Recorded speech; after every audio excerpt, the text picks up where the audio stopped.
নমস্কার বন্ধুরা, বাংলার ইনভেস্টর ইউটিউব চ্যানেলে আপনাদের সকলকে স্বাগত জানাই। এই ভিডিওতে কয়েকটা কোম্পানি নিয়েই একটু ডিটেলসে আলোচনা করব। তো প্রথম যে কোম্পানিটাকে নিয়ে আলোচনা করব সেটা হচ্ছে এই ভোডাফোন আইডিয়া লিমিটেড। আজকের দিনে এই ভোডাফোন আইডিয়া লিমিটেড এই কোম্পানির স্টকটাতে খুব ভালো একটা পারফরমেন্স দেখা গেছে। এইখানে দেখতে পাচ্ছেন এই ওপেনিংটা এটা কিছুটা লালই হয়েছিল, কিন্তু তারপরে আস্তে আস্তে একটা ভালো র্যালি দেখিয়ে দিয়েছে এবং দিনের শেষে 10.75% বেড়ে বন্ধ হয়েছে। যদি 5 দিনে দেখেন দেখতে পাচ্ছেন 8%-এর উপরে বাড়া, তবে এক মাসে এখন 7%-এর কাছাকাছি ডাউন হয়েছে। 6 মাসে যদি দেখেন প্রায় 60%-এর কাছাকাছি বেড়েছে এবং আজকের দিনে যে র্যালিটা দেখতে পাচ্ছেন এর পেছনে কিছু কারণও রয়েছে। কিছুদিন আগেই ভোডাফোন আইডিয়া লিমিটেড এই কোম্পানিটা তাদের যে কোয়ার্টার 3 নাম্বার সেটা পেশ করেছিল। তো কেমন এসেছিল কোম্পানির কোয়ার্টার 3 নাম্বার? যদি কোম্পানির এখানে নাম্বারের কথা বলি, এইখানে কোম্পানির সেলস এটা দেখতে পাচ্ছেন বেড়েছে এই 11,117 কোটি থেকে বেড়ে হয়েছে 11,323 কোটি। এর আগের কোয়ার্টারে কত ছিল? এর আগের কোয়ার্টারে ছিল 11,195 কোটি। মানে ইয়ারলি বলুন বা কোয়ার্টারলি বলুন, দুদিক থেকেই কিন্তু এই সেলস বেড়েছে। তারপরে এই অপারেটিং প্রফিট এটাও দেখতে পাচ্ছেন বেড়েছে 4,712 কোটি থেকে বেড়ে হয়েছে 4,817 কোটি। এর আগের কোয়ার্টারে কত ছিল? 4,684 কোটি। তো এখানেও ইয়ারলি এবং কোয়ার্টারলি দুটো জায়গাতেই বৃদ্ধি দেখা গেছে। তার সঙ্গে সঙ্গে কোম্পানির অপারেটিং প্রফিট মার্জিন এটাও ভালো, এই 42%, সেখান থেকে বেড়েছে 43%। কিন্তু তারপরে যদি এইখানে দেখেন দেখতে পাচ্ছেন এই যে প্রফিট বিফোর ট্যাক্স এই যে সেগমেন্টটা, এইখানে কিন্তু সব মাইনাসেই থাকে। তো অ্যাকচুয়ালি প্রবলেম কি? এই কোম্পানিটা অনেক লোন নিয়ে রেখে দিয়েছে এবং সেই লোনের উপরে কি হয়? ইন্টারেস্ট দিতে হয়। তো দেখতে পাচ্ছেন সেই ইন্টারেস্ট বাবদ খরচা কত হয়? এই যে অপারেটিং প্রফিট তার থেকে কিন্তু এই ইন্টারেস্ট বাবদ খরচা অনেকটাই বেশি। এখানে অপারেটিং প্রফিট তৈরি করেছে 4,817 কোটি আর এখানে ইন্টারেস্ট দিতে হয়েছে 5,828 কোটি। মানে অপারেটিং প্রফিটের থেকে এই যে ইন্টারেস্ট এটা কিন্তু অনেকটাই বেশি। তার সঙ্গে সঙ্গে ডেপ্রিসিয়েশন এটা তো রয়েইছে। তো এসব কারণে কোম্পানির এই যে প্রফিট বিফোর ট্যাক্স এটা কিন্তু সবসময় লসেই চলে আসে। তো এর জন্য কোম্পানিকে কি করতে হবে? এই যে ইন্টারেস্ট এই জিনিসটা কিন্তু কমাতে হবে। তার মানে কোম্পানির যে ধার রয়েছে সেটাকে কমাতে হবে। আর এত কিছুর পরে দেখতে পাচ্ছেন কোনো ট্যাক্স নেই। কেন ট্যাক্স নেই? কারণ লস মেকিং কোম্পানি, তাই কোনো ট্যাক্স দিতে হয় না। ট্যাক্স কিসের উপর দিতে হয়? প্রফিটের উপরে। আর এই নেট প্রফিট কেমন দাঁড়িয়েছিল? প্রফিট তো নেই, লস মেকিং কোম্পানি। তবে কোম্পানির এই লস ইয়ারলি বলুন বা কোয়ার্টারলি বলুন দুটো বেসিসেই কমেছিল। 6,609 কোটির লস কমে হয়েছিল 5,286 কোটি। আর এর আগের কোয়ার্টারে কত ছিল? 5,524 কোটি। মানে এই নাম্বারের দিক থেকে মোটামুটি পজিটিভ কিন্তু ছিল। এবং তারপরে এই যে স্টকের প্রাইস বেড়েছে এর পেছনে কিছু কারণ হচ্ছে ম্যানেজমেন্টের কমেন্ট্রি। তো সরাসরি কুমার মঙ্গলম বিড়লা তিনি কিন্তু এই কোম্পানির ব্যাপারে মুখ খুলেছেন। তো এই কুমার মঙ্গলম বিড়লা তিনি এই বিড়লা গ্রুপের প্রধান এবং ইনি কি বলেছেন দেখতে পাচ্ছেন? For the first time in years, মানে অনেক বছরের মধ্যে এই প্রথম দ্য ফগ হ্যাজ ক্লিয়ার্ড, মানে একটা যে ধোঁয়াশা তৈরি হয়েছিল কোম্পানির এই এজিআর ডিউ এর ব্যাপারে, কোম্পানির অস্তিত্ব নিয়ে, তো সেটা কিন্তু অনেকটাই ক্লিয়ার হয়ে গেছে। এই যে সুপ্রিম কোর্টে কেস হয়েছিল এসব কিছুর পর দেখতে পাচ্ছেন 10 বছরের সময়সীমা দেওয়া হয়েছে এই 87,695 কোটি যে এজিআর ডিউ রয়েছে সেটাকে মেটাবার ব্যাপারে। মানে কোম্পানির হাতে অনেকদিন সময় রয়েছে, 2035 সাল পর্যন্ত সময় রয়েছে। আর দেখুন এই বিড়লা গ্রুপ এদের কাছে কিন্তু টাকার অভাব নেই। এই এজিআর ডিউ এই ব্যাপারগুলো আস্তে আস্তে মিটে গেলে এরা কিন্তু টাকা খরচ করতে পারবে। তবে কম্পিটিশনটাই আসল জিনিস, কারণ এই কোম্পানি অনেক জায়গায় এখনো 5G সেটা কিন্তু চালুই করতে পারেনি। এমনকি কিছু কিছু জায়গায় তো হাই স্পিড যে 4G সেটাও নেই। আর এই এজিআর ডিউ এটার ব্যাপারে ক্লিয়ারিটি আসার পরে কোম্পানির ম্যানেজমেন্ট কি বলছে দেখতে পাচ্ছেন? VI can now focus on growth,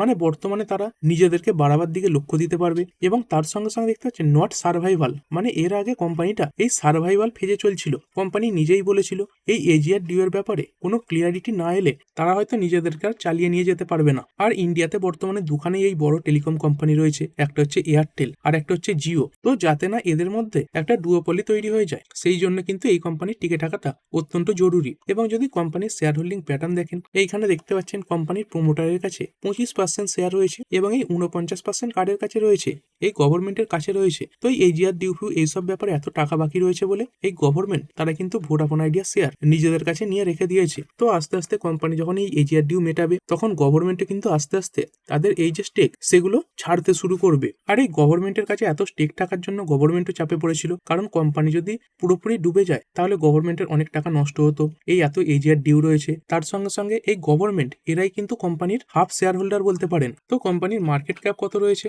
এইখানে বর্তমানে দেখতে পাচ্ছেন? মার্কেট ক্যাপ এই 1,21,019 কোটি। তো এর হাফ কত হচ্ছে? প্রায় 60,000 কোটি। মানে এই শেয়ারে গভর্নমেন্টেরই ইনভেস্টমেন্ট বলতে পারেন বর্তমানে 60,000 কোটির কাছাকাছি রয়েছে। মানে যদি এজিআর ডিউটা মাফ না করতো এবং কোম্পানি ডুবে যেত তাহলেও গভর্নমেন্টের লস, এবং যদি এজ আর ডিউটাকে মাফ করে দিত তাহলে গভর্নমেন্টের লস হতো। তো সেই কারণে একটা 10 বছরের সময়সীমা কিন্তু কোম্পানিকে দিয়ে দেওয়া হয়েছে। তো এইখান থেকে যদি কোম্পানি নিজেদেরকে আস্তে আস্তে বাঁচিয়ে নিতে পারে তাহলে কিন্তু সেটা এই কোম্পানির জন্য ভালো ব্যাপার হবে, এবং তার সঙ্গে সঙ্গে এই কোম্পানির ইনভেস্টরদের জন্য ভালো ব্যাপার হবে। এবং এরপরে দেখতে পাচ্ছেন বড় খবরও এসেছে, দেখতে পাচ্ছেন Vodafone idea shares jump 13% on turn around plan. কিছু কিছু ব্রোকার পজিটিভ সিগন্যালও দিচ্ছে, এবং এই টেলিকম অপারেটরটা একটা বড় প্ল্যানও সামনে রেখেছে। দেখতে পাচ্ছেন turn around plan, invest race 45,000 crore in network deployment and aggressive marketing. মানে কোম্পানি প্রায় 45,000 কোটি টাকা ইনভেস্ট করতে চলেছে তাদের এই নেটওয়ার্ক এটা বাড়াবার জন্য, তার সঙ্গে সঙ্গে অ্যাগ্রেসিভ মার্কেটিং এইগুলোর জন্য। এবং কোম্পানি নিজেই আশা করছে যে এবিটা এটা প্রায় ট্রিপল হয়ে যাবে, মানে 3 গুণ হয়ে যাবে,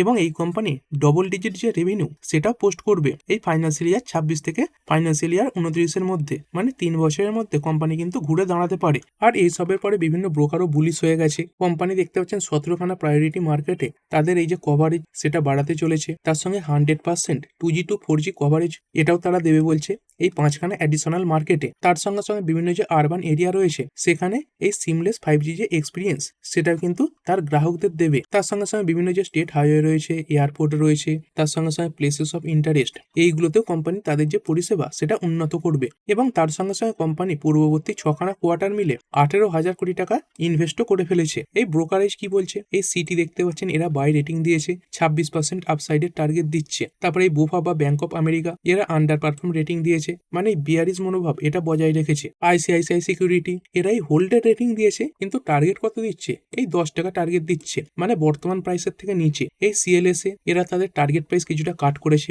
আগে দিয়েছিল 12, সেখান থেকে কমিয়ে করেছে 11, কিন্তু এই আউট পারফর্ম রেটিং বজায় রেখেছে। এবং এরই সঙ্গে সঙ্গে সামনে এই বাজেট সেটা ঘোষণা হবে, এবং এই বাজেট নিয়েও টেলিকম সেক্টরগুলোর মধ্যে বড় আশাও তৈরি হয়েছে। কি আশা তৈরি হয়েছে, এইখানে দেখতে পাচ্ছেন এই লাইসেন্স ফি এবং তার সঙ্গে সঙ্গে এই যে স্পেকট্রাম চার্জেস এইগুলো কমতে পারে, এরকম একটা আশা কিন্তু তৈরি হয়েছে। তো বর্তমানে এদের উপর জিএসটি কত পড়ে, এই 18%। তো এরকমটা আশা করে এই টেলিকমিউনিকেশন কোম্পানিগুলো চলছে যে এই জিএসটি কমে 5%-এর আওতায় চলে আসবে। তো এরকমটা হলে কি হবে, কোম্পানিগুলোর যে ইনিশিয়াল খরচা সেটা কিন্তু অনেকটাই কমে যাবে। তারপরে আরো কিছু কোম্পানির ব্যাপারে কিছু খবর দেখে নেব, যেমন এই Adani green energy limited company আজকের দিনেই তাদের এই যে ইনভেস্টর প্রেজেন্টেশন সেটা সামনে রেখেছে। তো এখানে কোম্পানি কি বলে, তারা কি কি কাজ করেছে, পরবর্তীকালে তারা কি কি কাজ করতে চলেছে। কোম্পানির কাছে বর্তমানে রিনিউয়েবল এনার্জি সেক্টরে প্রায় 17.2 গিগাওয়াট ক্যাপাসিটি রয়েছে। তো সেখান থেকে এই 4 বছরের মধ্যে বাড়িয়ে বা ফাইন্যান্সিয়াল ইয়ার 30-এর মধ্যে এটা নিয়ে গিয়ে 50 গিগাওয়াটে পৌঁছবে। এবং তার সঙ্গে সঙ্গে বর্তমানে দেখতে পাচ্ছেন কি কি পাওয়ার রয়েছে, এই 69% সোলার থেকে, এই উইন্ড থেকে 13% মতো, এবং এই 18% হচ্ছে হাইব্রিড থেকে। কিন্তু কোম্পানি একটা নতুন সেগমেন্টেও এন্ট্রি নিতে চলেছে, এই যে পিএসপি দেখতে পাচ্ছেন বা এই পাম্প স্টোরেজ যে পাওয়ার রয়েছে সেখানেও কিন্তু কোম্পানি তাদের ব্যবসা বাড়াবে। তো আশা করছে এইখানে প্রায় 5% বিজনেস তারা কিন্তু তৈরি করবে, মানে 50 গিগাওয়াট এর প্রায় 5% এই সেগমেন্টটা থেকে তারা তৈরি করবে। তারপরে গোদরেজ প্রপার্টিজ লিমিটেড কি খবর এসেছে, এই কোম্পানিটা দেখতে পাচ্ছেন একটা ল্যান্ড অ্যাকোয়ার করেছে প্রায় 8.5 একর। কোথায় করেছে, পুনেতে করেছে। তো এই কোম্পানিগুলো কিসে কাজ করে, রিয়েল এস্টেটে কাজ করে। তো এদের প্রাথমিকভাবে কিসের দরকার হয়, জমির দরকার হয়, এবং তার উপরেই তো তারা এই বিভিন্ন যে প্রপার্টি সেগুলো তৈরি করে। তো এই 8.5 একর ল্যান্ড অ্যাকোয়ার করেছে, এবং মনে করা হচ্ছে কোম্পানি এইখান থেকে প্রায় 2,000 কোটি টাকা রেভিনিউ তুলতে পারে। তারপরে এই অ্যাগমে সোলার হোল্ডিং লিমিটেড কোম্পানি তো নাম্বার এসেই ছিল 5.5%-এর উপরে বেড়েছে, এবং তারই সঙ্গে সঙ্গে কোম্পানি কিছু চুক্তিও সাইন করেছে। এই কোম্পানিটা দেখতে পাচ্ছেন এনএইচপিসি এদের সঙ্গে একটা ডিল সাইন করেছে, কিসের ব্যাপারে, এই 25 বছরের জন্য পাওয়ার পারচেস এগ্রিমেন্ট সাইন করেছে এই 250 মেগাওয়াট এফডিআরই প্রজেক্টের জন্য। তো এটা এই কোম্পানির জন্য পজিটিভ ব্যাপারও ছিল। তারপরে কথা বলবো হিন্দুস্তান এরোনটিক্স লিমিটেড। তো অনেকদিনই কনসোলিডেট করছে, সেই যে 2024-এর জুলাইয়ের পর থেকে পড়ছে তখন থেকে কিন্তু প্রায় একই লেভেলের কাছাকাছিই রয়েছে। যদি টপ থেকে দেখেন প্রায় 19-20% ডাউনেও কিন্তু এই সময় দেখতে পাওয়া যাচ্ছে। তবে এই নিচুতে যে পড়ে গিয়েছিল সেইখান থেকে কিন্তু এখন বর্তমানে অনেকটাই রিকভার করেছে, প্রায় 50%-এর কাছাকাছি। তো এই কোম্পানিগুলোর জন্য একটা সাইকেল আসে, এবং সেই সময় স্টকগুলো খুব ভালো পারফর্ম করে দেয়। দেখতে পাচ্ছেন এই অল্প সময় কত বেড়েছিল, এইখানে দেখুন কিছু সময়ের মধ্যে কিন্তু ভালো পারফরমেন্স এই কোম্পানিগুলো দেখায়। কোম্পানিটা কিসে কাজ করে, দেখতে পাচ্ছেন মূলত ডিফেন্স সেক্টরে কাজ করে, এবং এই ভারতের মধ্যে যদি কোথাও এই এয়ারক্রাফট এবং হেলিকপ্টার তৈরি হয় সেটা কিন্তু এই কোম্পানির ফ্যাক্টরিতেই তৈরি হয়। মানে ডিফেন্সের যা কিছু ডোমেস্টিক অর্ডার মানে এয়ারক্রাফট, হেলিকপ্টার এগুলোর দিক থেকে সব কিন্তু এই হিন্দুস্তান এয়ারনটিক্স এই কোম্পানিটাই পেয়ে থাকে। কোম্পানির জন্য কয়েকটা খবর এসেছে, যেমন দেখতে পাচ্ছেন এই পবন হান্স, এটা হচ্ছে ভারতের মধ্যে সব থেকে বড় হেলিকপ্টার সার্ভিস প্রদানকারী সংস্থা। তো এদের থেকে কোম্পানি এই 1800 কোটি টাকার অর্ডার পেয়েছে এবং এখানে কোম্পানি কি করবে, 10খানা ধ্রুব যে এনজি হেলিকপ্টার রয়েছে সেইগুলো তৈরি করে এই কোম্পানিটাকে ডেলিভার করবে। তারই সঙ্গে সঙ্গে দেখতে পাচ্ছেন হ্যাল এই কোম্পানিটা কি করেছে, রাশিয়ান কোম্পানির সঙ্গে চুক্তি করেছে। কিসের জন্য, এই SJ-100 এয়ারক্রাফট তৈরির ব্যাপারে। এই রাশিয়ান এরোস্পেস কোম্পানি এবং এয়ারক্রাফট ম্যানুফ্যাকচারার এই যে ইয়াকবলেভ রয়েছে তারা এই চুক্তিটা সাইন করেছে এই হিন্দুস্তান এয়ারনটিক্স এদের সঙ্গে। তো এখানে কি হবে দেখতে পাচ্ছেন, বিভিন্ন ডেভেলপমেন্টের কাজ কিন্তু হবে। তো এর মাধ্যমে ইন্ডিয়া এবং রাশিয়ার মধ্যে এই এয়ারক্রাফট রিলেটেড যে প্রযুক্তি রয়েছে সেগুলো কিন্তু বিনিময় করা হবে। তারপরের company Mazagaon dock ship builders limited, এরও কিছু বিজনেস মনোপলি টাইপের রয়েছে। এই কোম্পানিটা কিসের কাজ করে দেখতে পাচ্ছেন, এই ওয়ারশিপ তৈরি করে, তার সঙ্গে সঙ্গে কার্গো প্যাসেঞ্জার শিপ তৈরি করে। তবে এখানে একটা জিনিস দেখতে পাচ্ছেন, সাবমেরিন তৈরি করে। আর এই সাবমেরিন এই ডিফেন্স সেক্টরের স্টকের দিক থেকে শুধুমাত্র একটা কোম্পানি তৈরি করে, সেটা হচ্ছে মাঝগাঁও ডক। বাকি কিছু কোম্পানি রয়েছে যেমন GRSC, কোচিন শিপইয়ার্ড, তারা কিন্তু এই সাবমেরিন এটা তৈরি করতে পারে না। এবং এই কোম্পানির জন্য সাবমেরিন রিলেটেড কিছু ডিল সামনে আসছে, যেমন দেখতে পাচ্ছেন government pact to clear way for $10 billion submarine deal with Germany. মানে জার্মানির সঙ্গে ভারত সরকারের এই যে ডিল সেটা খুব তাড়াতাড়ি কমপ্লিট হয়ে যেতে পারে এবং আশা করা হচ্ছে মার্চের শেষের দিক করেই এই যে ডিল সেটা সাইন হবে। আর এখানে কার নাম দেখা যাচ্ছে, এখানে দেখুন নেগোসিয়েশন উইথ মাঝগাঁও ডকইয়ার্ডস লিমিটেড। তারপরের company container corporation of India limited বা কঙ্কর। এই কোম্পানি ট্রেনের যে বিভিন্ন কন্টেনার সেগুলো প্রোভাইড করে। দেখতে পাচ্ছেন engaged in the business of providing inland transportation of containers by rail. তার সঙ্গে সঙ্গে বিভিন্ন পোর্টস, এয়ার কার্গো এগুলোতেও কোম্পানির ব্যবসা রয়েছে। কোম্পানি এবারে তাদের নাম্বার পেশ করেছে। এবারে তাদের নাম্বার খুব একটা যে ভালো সেরকমটা নয়। এই সেলস যদিও বেড়েছে 2208 থেকে বেড়ে হয়েছে 2308, কোয়ার্টারলি কিছুটা পড়া। এবং যদি নেট প্রফিটের কথা বলি, দুটো দিকেই পড়েছে, 367 কোটি থেকে পড়েছে 335 কোটি। এর আগের কোয়ার্টারের কথা ছিল 380 কোটি। তবে কোম্পানির ম্যানেজমেন্ট ভালো গাইডেন্স সামনে রেখেছে। কোম্পানির ম্যানেজমেন্ট কি বলছে দেখতে পাচ্ছেন, কোম্পানি যিনি এমডি রয়েছেন তিনি বলছেন এই ফাইন্যান্সিয়াল ইয়ার 27টা এটা কিন্তু তাদের জন্য একটা ট্রান্সফরমেশনাল ইয়ার হবে। মানে এই বছরে কোম্পানি খুব ভালো ব্যবসা কিন্তু দেখাতে পারে। এবং তার সঙ্গে সঙ্গে একটা ছোট খবরও আসছে, কোম্পানির এই ইন্ডিপেন্ডেন্ট ডাইরেক্টর এই আরসিপাল কানগরাজ তিনি রিজাইন করে দিয়েছেন। কিসের জন্য, ডিউ টু পার্সোনাল রিজন। এরপরে PSU ব্যাংক এগুলোর জন্য কিছু খবর সামনে আসছে। আর কি রিলেটেড খবর আসছে, এই বাজেট রিলেটেড। এই বাজেটে PSU ব্যাংক সেক্টরের জন্য কিছু ঘোষণা সামনে আসতে পারে। এখানে দেখতে পাচ্ছেন FM Sitharaman May propose banking governance bill on February 1। তো এই বাজেটে ব্যাংকিং গভর্নেন্স যে বিল সেটা কিন্তু প্রপোজ করা হতে পারে, তবে পাস হচ্ছে না, শুধুমাত্র এই প্রসঙ্গ তোলা হবে। তো এর মাধ্যমে কি হবে দেখতে পাচ্ছেন, to make PSU bank professional, competitive and trek ডিভেন্ট। তো অ্যাকচুয়ালি কি হয়, যে গভর্নমেন্ট ব্যাংকগুলো রয়েছে তাদেরকে বিভিন্ন কাজে ইনভেস্ট করার জন্য বিভিন্ন পারমিশনের প্রয়োজন হয়, সরকারের তরফ থেকে পারমিশন নিতে হয়, কেননা তাদের কাছে এই পাবলিকের টাকাই থাকে। এবং সেখানে বেসরকারি যে ব্যাংকগুলো রয়েছে তাদের কাছেও পাবলিকের টাকা থাকে,